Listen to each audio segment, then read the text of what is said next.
Oke, selamat sore semuanya. Perkenalkan aku Jessica. Terus di sana ada suami aku namanya Michael. Belum tua-tua banget lah kita. Kita baru menikah tahun lalu kita menikah. Dan hari ini kita happy banget. Kevin kemarin chat ke aku terus tanya mau nggak ngisi di Komsel di Perdata. Aku bilang mau. Jadi aku hari ini ada di sini. Aku sama Kevin kenalnya di Komsel di MAG gitu, FYI. Nah hari ini seperti yang udah diumumin, aku pengen sharing sedikit tentang the edge cases. Cuma mungkin aku kasih tahu teman-teman ya, apa sih the edge cases itu, kayak jarang dengar. Nah, aku backgroundnya anak IT, jadi edge cases ini sebenarnya tuh sesuatu istilah di IT gitu. Apa sih? Nah, jadi kalau misalnya teman-teman tahu aplikasi, kan aku banking di sebuah perusahaan swasta. Jadi kerjanya ngerilis aplikasi gitu. Kalau misalnya mau naik version aplikasinya, ada yang anak IT di sini atau lagi sekolah IT? Oh iya, pasti relate pasti. Iya. Kalau mau kita tuh bilangnya deploy ke production gitu ya kalau udah mau rilis. Nah, kalau misalnya kita lagi mau rilis version baru atau mau rilis aplikasi baru, itu pasti di testing dulu aplikasinya. Banyak banget test case-nya yang dites. Nah, itu dalam proses testing itu kita nulis satu-satu apa sih kira-kira kemungkinan yang akan dilakukan orang di aplikasi ini. Mulai dari positive cases sampai negatif. Negative cases itu kayak ada nggak sih orang yang tadinya login tuh tiba-tiba dia mencet tombol aneh atau tiba-tiba mencet klik-klik di luar dari tombol yang ada di situ kayak gitu. Itu ada positif sama negatif. Nah, salah satu yang nggak bisa ke-handle sama kita namanya kita sebutnya edge cases. Jadi ini kalau misalnya udah di production, udah dipakai nih sama user, terus tiba-tiba ada kejadian, ngebug gitu aplikasinya ya, tiba-tiba mati. Nah, pasti ditanyain tuh sama bos, ditanyain, kok bisa ini? Nah, alasannya biasanya, iya ini edge cases gitu. Apa ini case-case yang waktu di testing itu nggak bisa kita prediksi. Karena kayak ya adalah orang-orang iseng kan, ada case-case yang emang nggak bisa diprediksi. Nah, itu artinya edge cases. Terus aku kayak mikir, oh iya ya, dalam hidup ini juga sama ya. Sebenarnya tuh kita juga suka punya cases-cases atau hal-hal yang terjadi di hidup kita yang kita nggak pernah plan sebelumnya. Atau kalau misalnya orang yang, kan orang ada dua tipe ya, ada yang planning banget, aku mau kuliah di sini, jurusan ini, terus nanti lulus aku mau kerja di sini gitu. Ada yang ya udahlah jalan seiring berjalannya waktu gitu ya. Tapi kita juga pasti punya ekspektasi. Nah, edge cases ini ngomongin soal hal-hal yang terjadi di luar sama ekspektasi kita, atau kita nggak planning, atau hal-hal yang kita takut buat plan. Apa sih hal-hal yang kita takut buat plan? Contoh, kehilangan orang. Nah itu kan kayak pasti terjadi dalam hidup kita kehilangan orang. Atau pasti terjadi kematian itu sesuatu yang pasti lah ya. Tapi kita mau nge-planning takut gitu. Nah, jadi seringlah ada kejadian-kejadian yang Tuhan izinkan dalam hidup kita tuh kayak gitu. Aku udah planning begini, tapi kok jadinya begini. Aku kayaknya waktu kecil tuh maunya mimpinya tuh kalau misalnya umur 25 tahun, biasanya gitu kan ya. Udah jadi dewasa, pakai baju kantoran, pergi ke kantor, terus habis itu punya teman-teman yang banyak, pelayanan. Nah, tapi kok setelah aku umur 25 tahun, aku nggak ada kerjaan,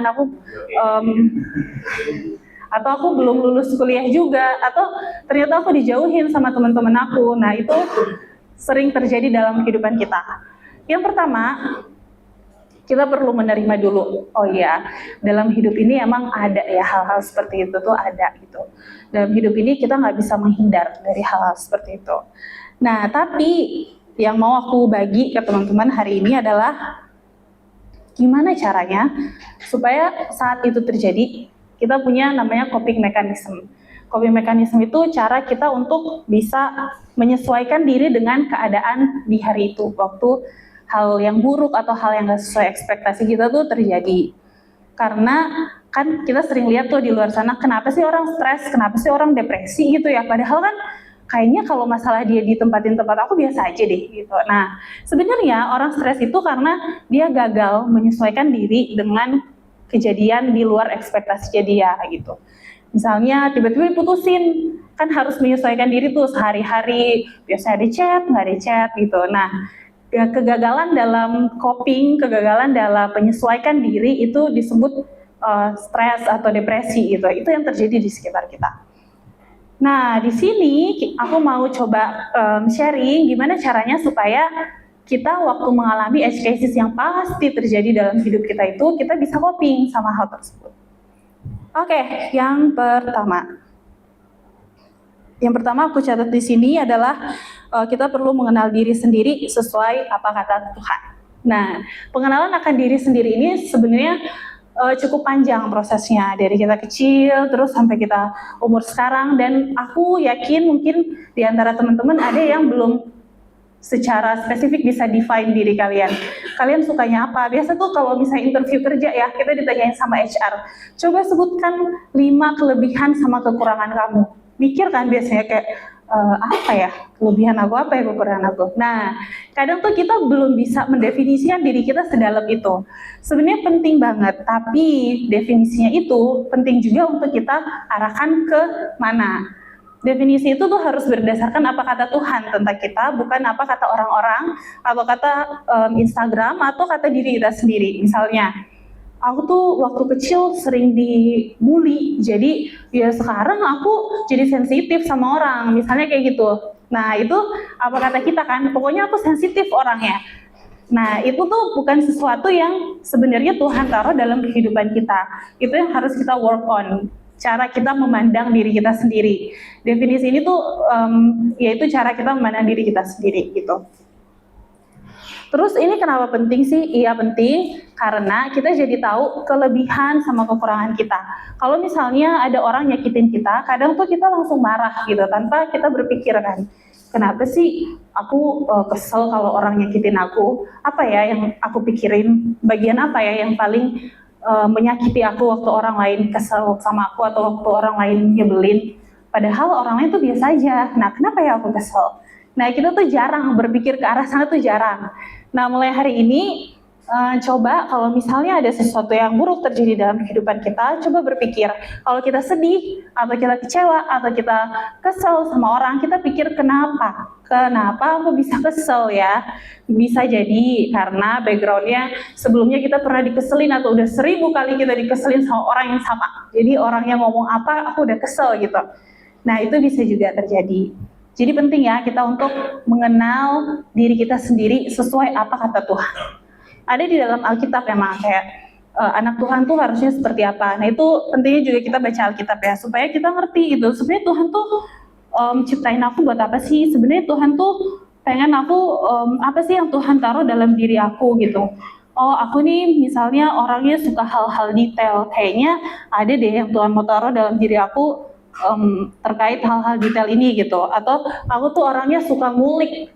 Oh, kayaknya ada pasti yang mau Tuhan kerjakan. Itu yang harus kita pikirkan. Dan memikirkannya itu nggak bisa kayak nantilah kalau lowong gitu, misalnya di toilet kan nggak ngapa-ngapain ya, nantilah aku pikirin, nggak bisa.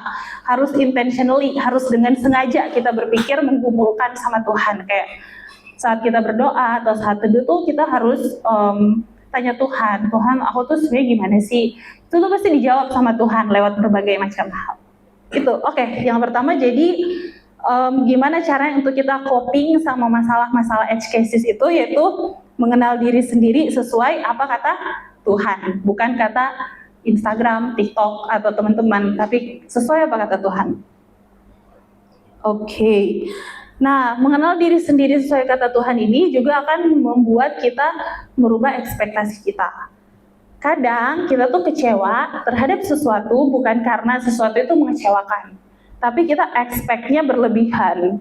Tapi kalau misalnya kita tahu diri kita di mata Tuhan, kita nggak akan menaruh ekspektasi berlebihan terhadap sesuatu yang nggak punya nilai selebay itu gitu. Misalnya handphone, tumbler deh, ngomongin tumbler. Kemarin tuh, kan kalian pada tahu ya kisah tumbler 300.000 tuku itu. Kemarin aku ngobrol sama Michael kayak, kenapa ya orang bisa seberlebihan itu ya soal tumbler? Karena dia menaruh sesuatu secara berlebihan, itu cuma tumbler gitu. Tapi dia naruh nilai terhadap tumbler itu lebih dari seharusnya tumbler itu ada gitu. Contoh lain lagi, aku punya temen tumblernya Corkcicle gitu. Tapi tumblernya tuh aku nggak bilang ini salah ya, cuma aku menilai dari apa yang aku lihat.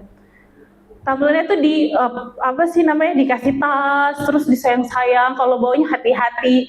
Terus dalam hati aku, bukan dalam hati aku sih, aku ngomong sih ke dia, kayaknya lu nggak siap deh punya tumbler itu sih, gitu. Karena jadi insecure gitu, tumbler kan sobat-sobat tumbler buat kamu minum.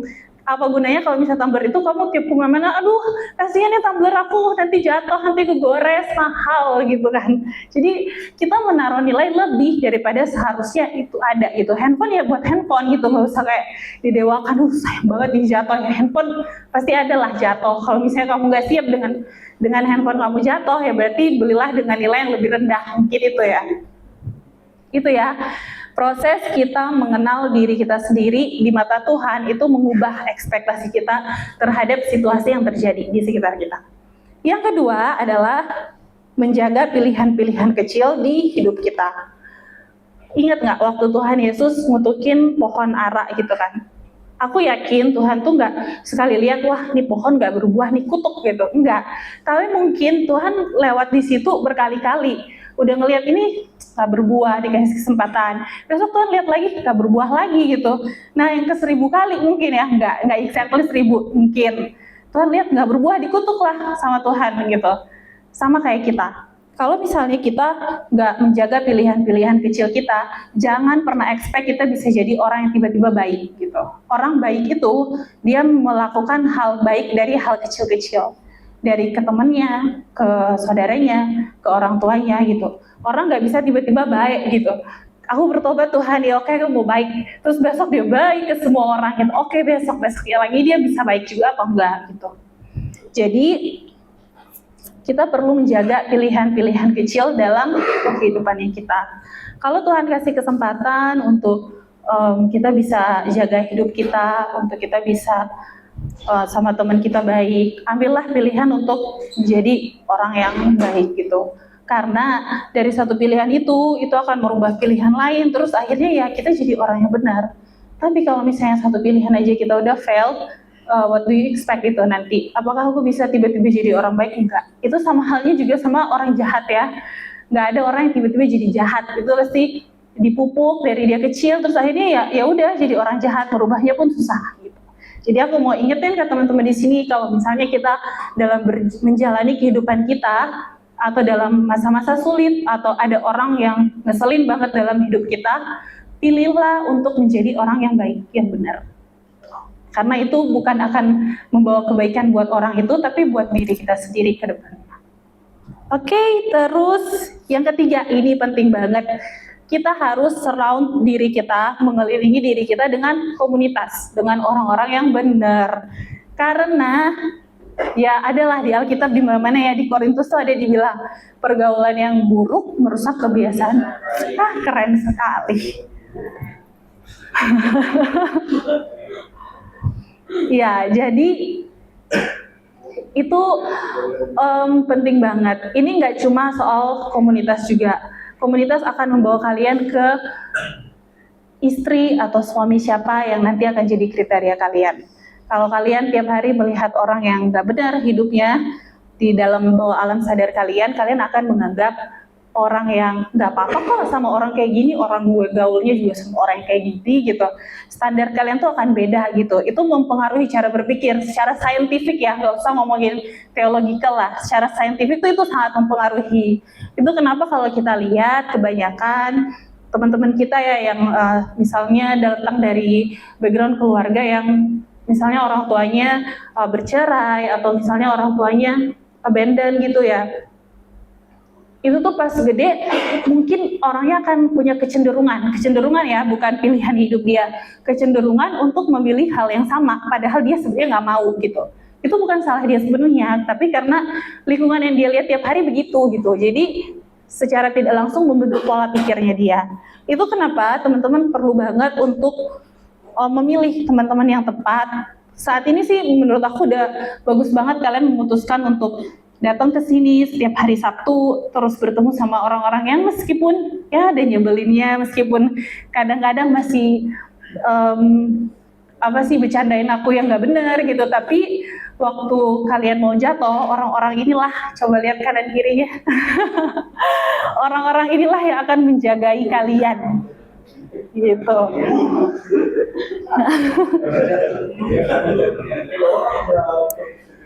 Tapi aku ingetin juga ya teman-teman, tolong jadilah orang yang baik itu juga. Jadi kayak jangan menuntut orang lain untuk jagain gue dong kalau gue jatuh gitu. Lah tapi kalian sendiri kalau ada teman mau jatuh nggak dijagain gitu. Jadi mulailah terlebih dahulu gitu. Itu komunitas itu penting karena itu akan membawa kita juga bisa melihat dari POV yang berbeda gitu. Jadi kalau misalnya kita dikelilingi dari komunitas yang benar, kadang tuh orang-orang bisa kasih feedback. Jangan marah ya kalau teman kita tiba-tiba aja kita one on one gitu ceritanya. Aku mau ngobrol dong sama kamu, terus dikasih tahu nih, kemarin kayaknya kamu bercandanya berlebihan deh. Aku tuh agak gak enak, aku tuh agak kesel sebenarnya. Itu tuh jangan heran, dia tuh cuma kasih tahu kayak terimalah kalimat itu apa adanya. Dia bilang apa coba? Aku nggak enak karena aku menerima bercandaan kamu dengan baik. Ya udah terima literal aja, jangan kayak sensitif gitu terus berpikir, dia mah emang nggak suka sama gue, nggak gitu ya. Dia nggak ngomong gitu ya. Jadi diterimanya dengan apa adanya. Jadi buat teman-teman yang ada di komunitas ini, feedback itu hal yang baik. Kalau kalian sayang sama orang, kalian akan feedback dia. Feedback itu adalah kalian melakukan bagian kalian. Jangan expect kayak dia tuh nyebelin tiap hari bercandain aku, tapi kamu nggak pernah kasih tahu dia bercandaan kamu tuh nggak kena di aku, buat aku nggak lucu. Kamu nggak pernah loh. Jadi dia tiap kali bercanda juga nggak merasa kamu tersinggung karena kan kita nggak pernah kasih tahu gitu. Jadi cara kita kasih tahu dengan benar itu tuh menjaga dia gitu. Yuk kita saling jaga di komunitas. Kenapa? Yang tadi itu ya, balik yang tadi, masa hidup orang tuh kita nggak ada yang tahu. Gak ada yang tahu kita datang hari ini apa aja yang kita udah lewatin ya, kita nggak tahu.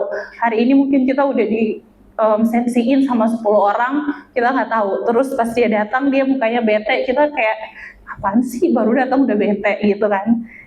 Jangan gitu ya, kita nggak tahu orang ada di uphills-nya atau downhills-nya. Jadi mari kita sama-sama saling support, being considerate buat teman-teman kita supaya kita jaga mereka bisa tetap ada dalam kondisi yang baik atau coping mechanism mereka tuh bisa tetap jalan meskipun mereka ada dalam situasi yang sulit. Gitu. Nah, jadi meskipun edge cases-nya ada dengan 3, sebenarnya ada banyak cara ya. Tuhan bekerja dalam diri kita masing-masing tuh dengan cara yang spesifik banget. Dia tuh kenal aku, kenal semua orang di sekitar kita hari ini tuh dengan cara yang beda. Dia juga tahu gimana cara yang tepat, masalah apa sih yang paling tepat untuk memproses Jessica, untuk memproses Kevin, memproses Michael. Itu Tuhan yang paling tahu. Jadi dengan kita mempersiapkan diri kita waktu kita ada di edge cases itu atau ada di masa-masa yang kita nggak pernah plan sebelumnya yang membuat hidup kita down, kita bisa coping. Masalahnya tuh ada, tetap. Hilang nggak masalahnya? Nggak, tetap ada. Tapi cara kita menanggapi masalahnya, point of view kita terhadap masalah itu jadi beda. Jadi masalahnya ya tetap masalah, kitanya yang beda. Cara approach kita jadi beda. Terus masalahnya jadi bisa mendewasakan kita juga gitu. Jadi ya masalahnya tetap ada aja, mana ada sih orang nggak ada masalah ya. Jadi masalahnya ada, cuma kita orangnya beda gitu. Cara kita menyikapi juga beda, akhirnya kita bisa naik level terus. Gitu teman-teman. Nah yang terakhir, aku mau ajak teman-teman untuk baca di Matius 10 ayat 27.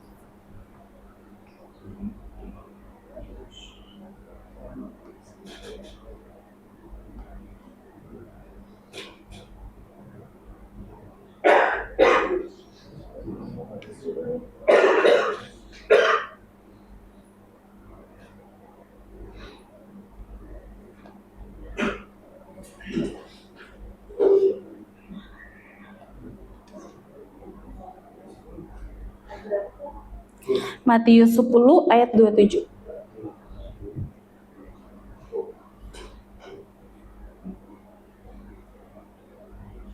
Apa yang kukatakan kepadamu dalam gelap, katakanlah itu dalam terang, dan apa yang dibisikkan ke telingamu, beritakanlah itu dari atas atap rumah. Nah, what I tell you in the dark, speak in the light.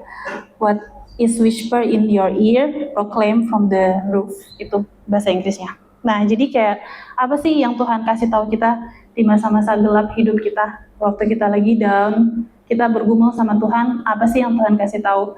Suatu saat nanti hal itu tuh bisa kita kasih tahu waktu masalahnya udah selesai, kita bisa kasih tahu sebagai kesaksian gitu. Jadi downhills atau edge cases dalam hidup kita, atau masa-masa kelam, atau masa-masa di luar ekspektasi kita, itu treat itu sebagai cara Tuhan untuk berbicara sama hidup kita. Ayat ini, satu pasal itu aku udah baca. Itu tuh pesan Tuhan untuk ke-12 muridnya waktu Tuhan masih ada, tapi dia kasih tahu, nih guys, kalian bagi dua-dua ya, sekelompok bagi dua, terus beritakan Injil gitu di Matius itu. Nah, pesan Tuhan tuh ini, apa yang aku kasih tahu kamu dalam kegelapan, tuh kamu kasih tahu di terang gitu. Gelap tuh berbicara apa sih? Berbicara fase hidup kita. Waktu kita gelap, dengan siapa sih kita menjalani itu? Cuma dengan Tuhan gitu. Jadi, waktu kita dalam kehidupan yang gelap, masalah dalam hidup kita, itu Tuhan pasti mau berbicara. Tapi tergantung kita nyarinya siapa ya. Kalau kita nggak nyari Tuhan, kita nggak bisa dengar. Tapi kalau kita cari Tuhan, Tuhan pasti mau berbicara dalam hidup kita. Dan itu nanti akan menjadi kesaksian yang hidup buat orang-orang di sekitar kita. Dan itu juga yang nanti akan mengubahkan kita, mengubahkan masa depan kita, mengubahkan pilihan-pilihan kita, dan mengubahkan orang-orang di sekitar kita. Oke, itu aja sharing dari aku. Sorry ngomong aku cepet banget. Ya biasa ya, anak IT tuh introvert ya. Aku kayak ngomong cepet banget, kayak aduh biar selesai nih. Oh nggak biasa.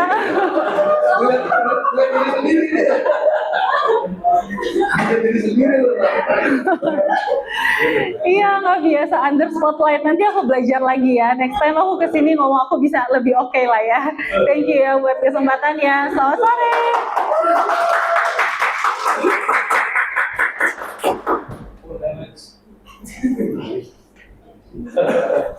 Di sini apa ya? Tanya jawab. Oh tanya jawab. Oke. Kamu duduk aja.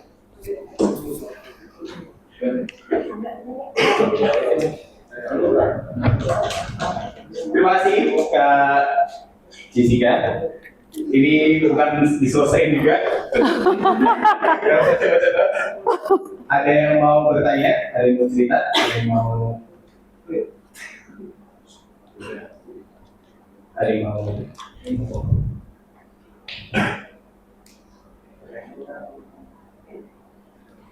Tunjuk.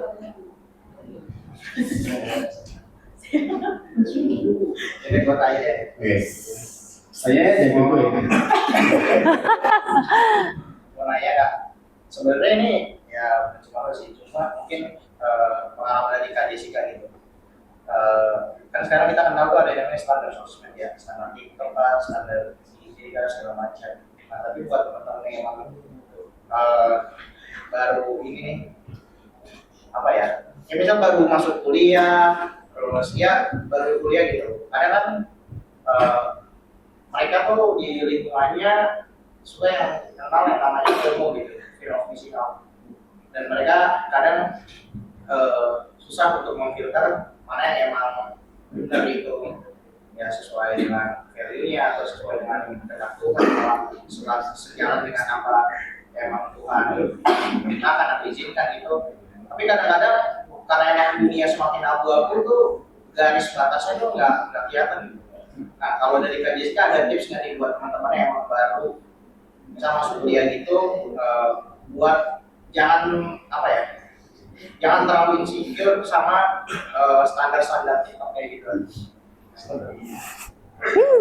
Oke. Tipsnya sebenarnya klasik sih. Aku mau bilang tipsnya klasik banget. Itu kan sebenarnya standar TikTok tuh input ya yang kita masukin dalam diri kita. Ya sesuai apa yang kita makan itu juga yang keluar gitu kan. Ya sama kalau misalnya kita nggak mau terlalu FOMO sama itu, berarti inputnya harus dibenerin. Inputnya ya harus firman Tuhan, berdoa. Kenapa? Karena itu klasik ya. Memang harus berdoa dan baca Alkitab gitu. Karena ya scientific aja sih, itu pasti kalau kita lihat itu setiap hari ya kita akan jadi itu. Tapi kalau misalnya kita nggak melihat itu setiap hari, minimal kita balance lah. Kalau misalnya susah kan kalau kurangin jam nonton TikTok, Terus satu hari cuma sejam misalnya itu mungkin agak susah ya. Tapi minimal diusahakan untuk balance dulu, punya waktu sama Tuhan gitu. Nah itu akan jadi detoxnya kita sebenarnya. Sama yang balik yang ke tadi, coba deket sama community gitu. Daripada lihat apa yang ada di di TikTok kita nggak jelas gitu, coba kita lihat kakak mentor kita, cara hidupnya dia tuh seperti apa, atau orang-orang yang benar-benar hidup untuk Tuhan gitu. Waktu dia dapat kesuksesannya, apakah dia benar-benar bertindak sama orang yang kita lihat di TikTok itu atau enggak gitu. Gitu sih. Gitu. Jadi inputnya dibenerin.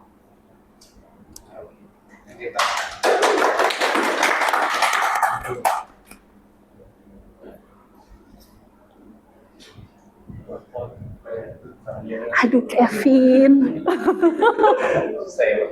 Iya nih baru kayak tanya. Tadi kan jawaban atas pertanyaan kalian yang menurut Jessica Klasik itu kan mendekatkan diri ke Tuhan tergantung tuntutan kita. Namun nyatanya nggak semua orang itu bisa menikmati cara berdoa dan membaca kita. Atau misalnya gitu, saat kondisinya tadi Kak Jessica sampaikan ke temennya Kak Jessica yang dia punya tumbler dan dia kasih dia sarung tumbler, terus Kak Jessica berani mengkonfirmasi, itu nggak semua orang berani seperti itu. Jadi orang itu kadang menjadi dewasa tanpa tahu kerangka berpikir yang benar.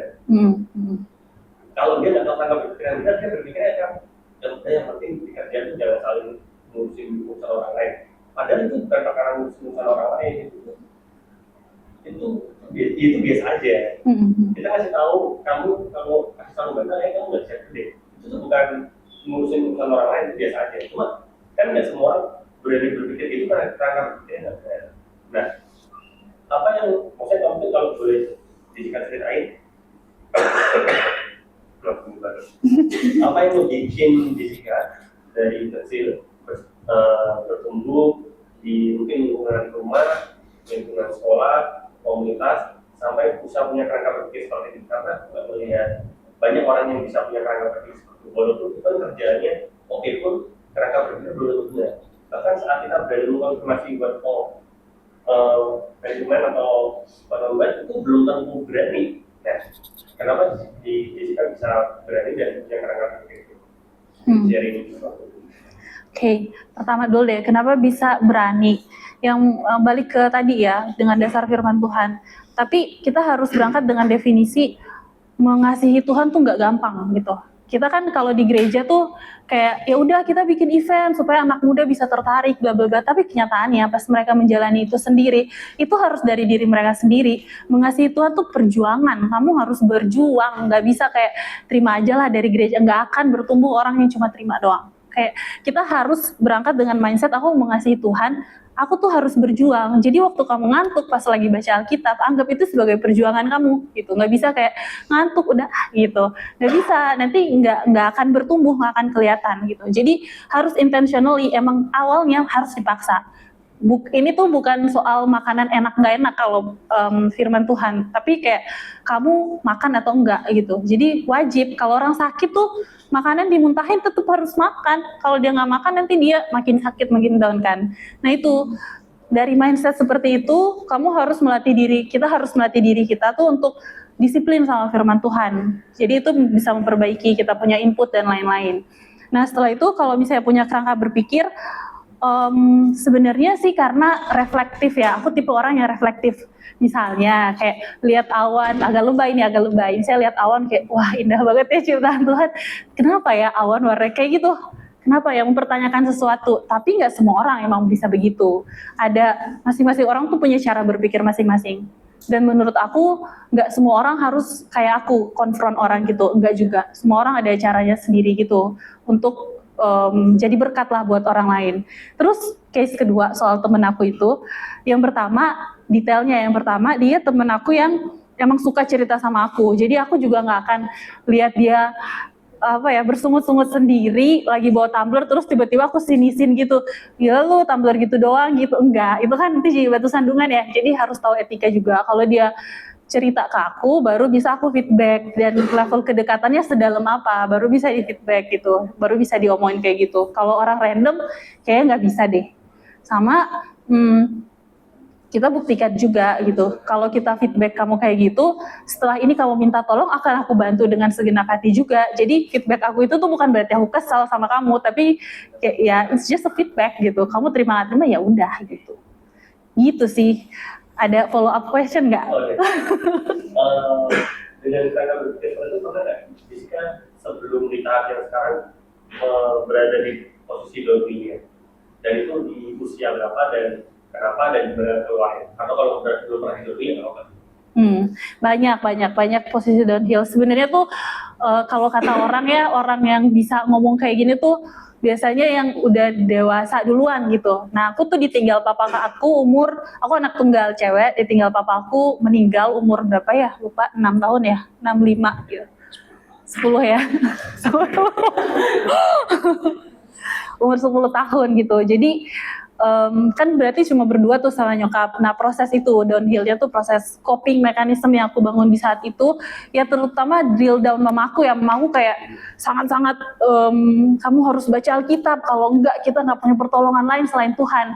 Dan ada di masa itu tuh nggak gampang gitu. Ada di masa kayak kamu buat makan besok kamu minta pertolongan Tuhan, how? Itu kan kayak nggak mungkin ya. Kalau misalnya nagih janji manusia mah gampang, besok kita datengin rumahnya. Nagih janji Tuhan kita nggak tahu datangnya dari mana gitu. Nah, masa sulit itu, downhill itu, masa edge case itu yang sebenarnya membuat orang jadi dewasa kalau disikapi dengan cara yang benar. Nah, disikapinya gimana bisa dengan cara yang benar? Waktu itu aku punya mama aku. Hari ini kalian punya kiri kanan kalian gitu. Thank you.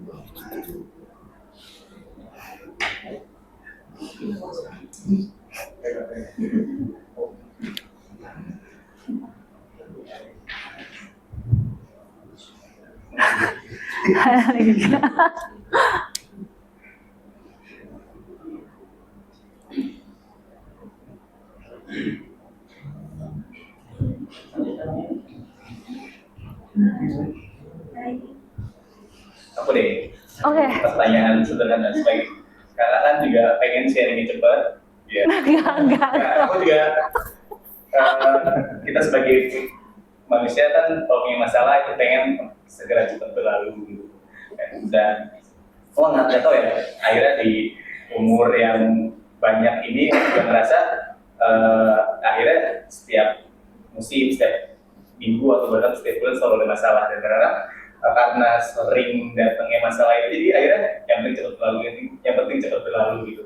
Sampai akhirnya miss kalau ternyata setiap tadi bilang setiap masalah, setiap musim kehidupan itu punya pesan dari Tuhan gitu. Nah, atau mungkin dari pola pikir yang penting cepat selesai, atau ditahan ya juga kelar gitu. Apalagi kita punya slogan yang bisa dilewati, kadang-kadang responnya jadi yang penting cepat berlalu gitu, sampai kita miss pesan dari Tuhan gitu.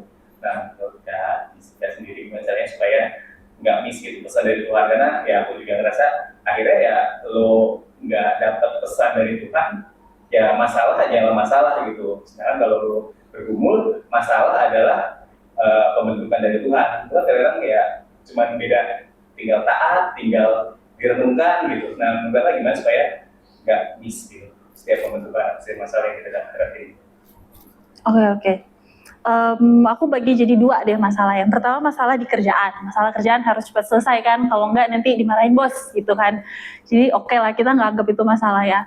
Masalah yang kedua nih yang mempengaruhi pikiran dan hati kita gitu. Ada kan masalah daily lah, kalau daily kan masalahnya ya udah emang misalnya motor mogok ya udah harus cepat selesai kan. Nah, tapi kayak ada masalah-masalah yang mempengaruhi mood, hati, pikiran kita, bisa udah mogok, terus kita ketimpa tangga, telat datang ke kantor, dimarahin bos, hampir dipecat, mana gitu temen rese, terus laptop rusak, kayak apa ini? Selesai sih masalahnya, tapi Tuhan pasti mau ngomong itu. Nah itu, kita melatih diri kita untuk waktu kita udah ada di titik itu, kita tanya sama Tuhan mau ngomong apa sih? Simple sih, kadang Tuhan cuma ngomong, aku yakin Tuhan pasti ngomong sebenarnya kayak sabar gitu, tapi kan kita nggak dengar, kayak nggak relevan nih sabar, awalnya nih sabar menghasilkan apa buat aku sabarnya gitu. Tapi Tuhan mau kita sabar waktu itu.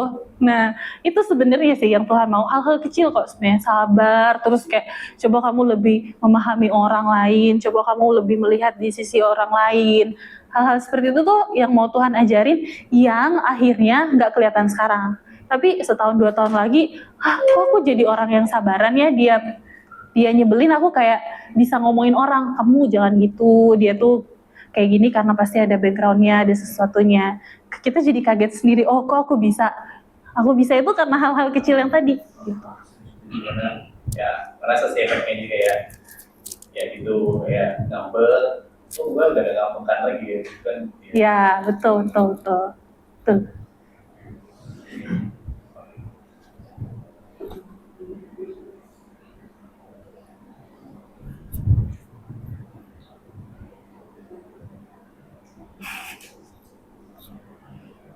Tanya lagi, tapi ini dari personal. Jadi kalau nggak mau dijawab nggak apa-apa.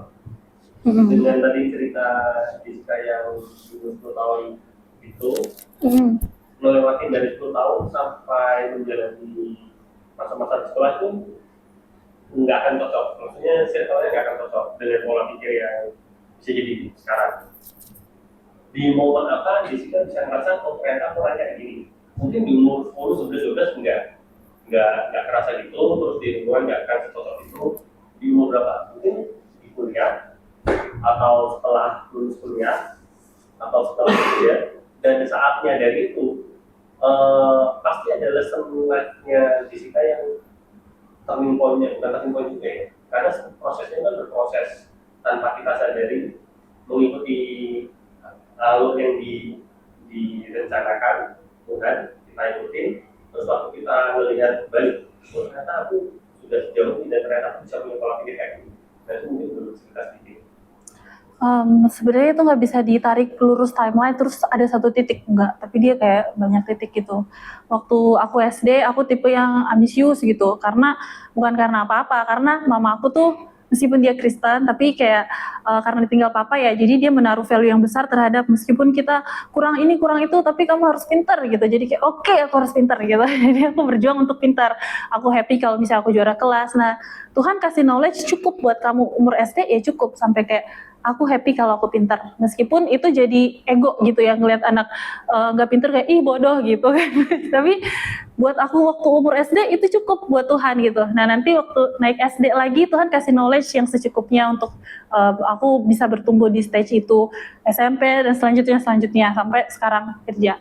Nah menurut aku turning point-nya itu dari kejadian-kejadian kecil sih, yang akhirnya mengkonfirmasi kalau oh Tuhan tuh bersama dengan aku. Tuhan tuh nge-confirm kalau dari sekian banyak dots dalam kehidupan aku, ternyata Tuhan bawa di sini.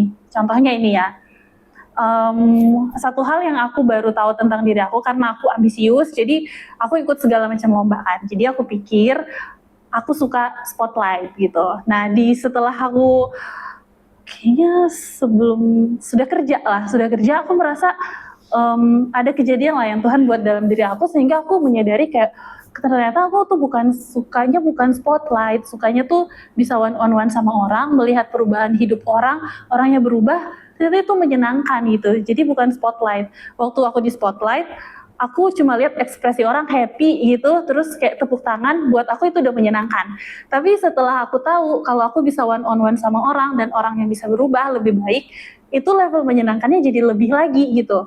Nah di titik itu akhirnya membawa aku sampai aku memutuskan untuk kuliah lagi pastoral counseling, which jauh banget sama IT gitu.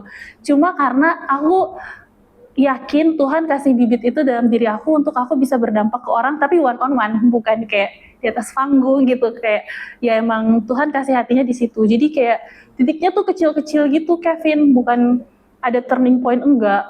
Misalnya Jessica sifatnya apa sih? Negatif ambisius. Itu ada turning point-nya sendiri pas kuliah.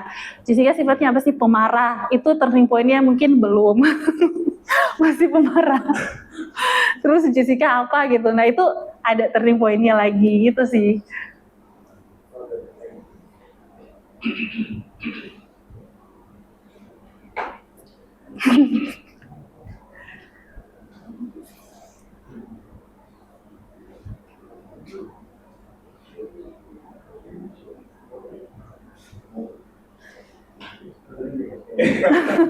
Kamu mau nanya kan? Oke. Bukan gue gitu. Ini ya apa namanya?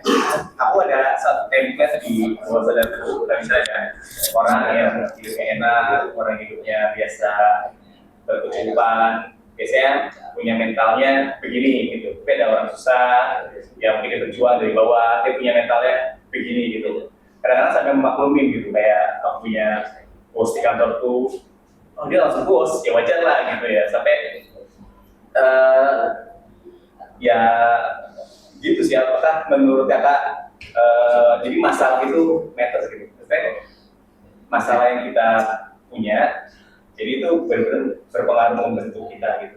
Dikasih kayak orang serba ada, orang serba berkecukupan, ya mungkin ya akhirnya punya mentalnya nggak tahu, mungkin biasa ya. Itu sih. Iya, masalahnya iya cukup membentuk kita, termasuk orang-orang yang berkecukupan itu. Tapi kan itu tergantung bagaimana cara dia melihat hidup juga kan.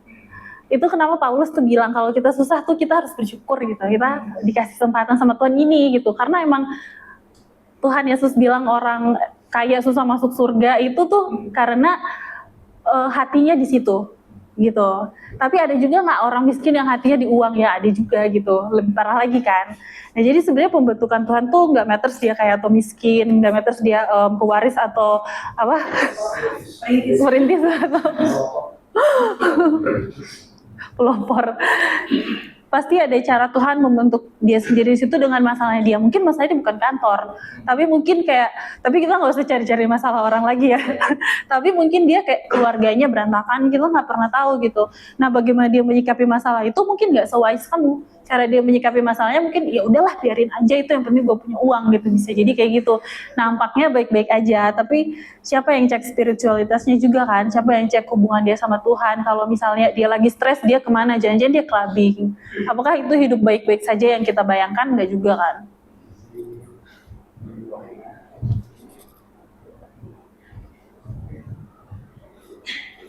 Ada lagi mau cerita?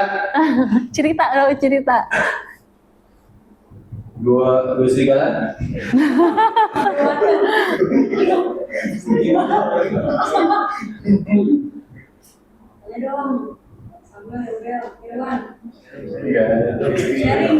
Sharing.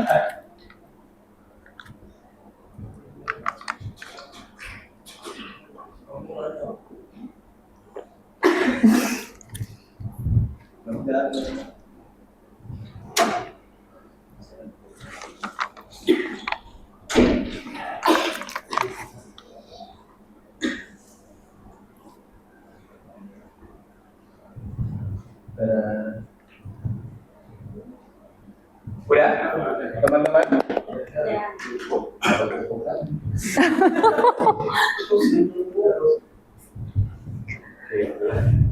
Terima kasih Kak Jessica.